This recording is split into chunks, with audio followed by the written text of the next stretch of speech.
How y'all doing out there? It's your boy Dee Wade, the second community investor, and as everybody know, I'm your finance guy. So I've been getting a lot of questions about like credit, so I want to make a video for y'all, man. So let's get to it.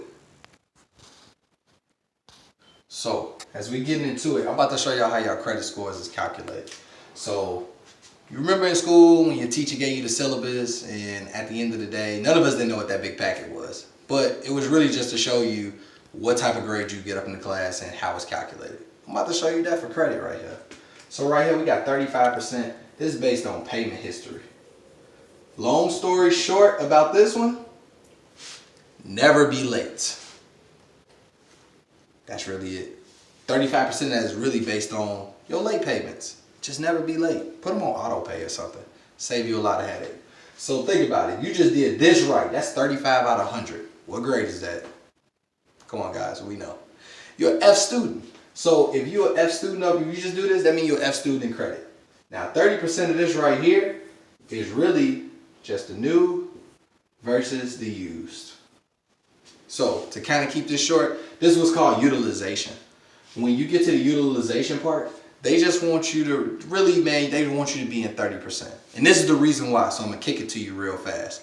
I'm about to say if it's me and somebody nearest and dearest to your heart, you give us both 100K, but we pay you on time every time. And let's say the person is near and dearest to your heart, they use 100K, but I only use 30. At the end of the day, the credit companies, when they see the person is using 100K, they like, man, they maxed out. They living on the credit. It only take one disaster, and now they can't pay us back. They look at that person as a risk. But when they see me like, man, we gave him 100, but he only using 30, that means 70 is safe. He knows how to manage credit. So therefore, they're going to want to end up doing business with me. So I always try to tell people, man, you want to get your utilization down. And the way that you calculate it is simple. It's just however much you owe on the card divided by however much you have on that card. So if you got a $1,000 limit, but you use 500, that's 50%. If you got a $1,000 limit and you use 300, 30%. Case in point. I can get a little bit deeper into this, so, just leave some comments or something so then I can answer some questions for y'all. But yeah, stay under 30%, and then you're good. Now, obviously, when you look at that, that's 65. So 65% out of 100, you're a D student in credit. Now, when you get to the 15%, all this is your credit history. Your credit history is simple. It's just really seeing how long have you had the cards. So this kind of knock a lot of people out. So when you want to get with that card with credit history, you don't want to delete some stuff. You really want to keep those new cards. You really want to keep them old cards up because that's your history right there.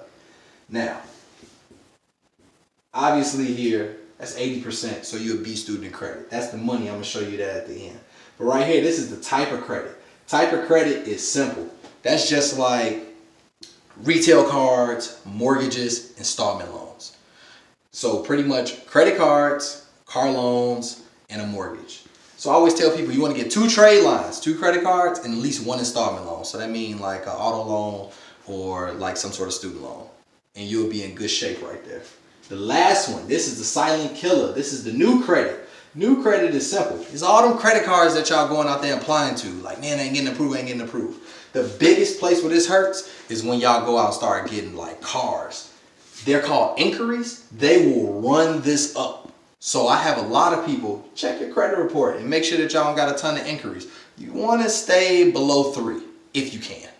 So when you see all of this coming in right here, man, everybody, if you're an F student in credit, usually around like, giving ballpark numbers, usually around like a 580 or lower.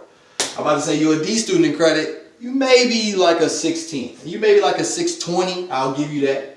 When you're a B student in credit, that was usually the people that's 700 to about 720. And clearly, when you get to 90 and above, that's 750 and above. And to be simple, man, to get in real estate, you really just need a 620. I'm about to say if you're trying to get approved for a credit card, probably want to try to be around 680. So if this was of value to you and this made sense to you, 2 things. Click the subscribe button. But the most important thing is a link up in this video somewhere. If not, it'll probably be like, click the link below. Hey, I'll give you a free cheat sheet so that you can study it, so you can figure out how to maintain good credit, but then also figure out how to slowly rebuild your credit. So that's me. I'm about to say your boy, Dee Wade, community investor. See y'all later. Peace.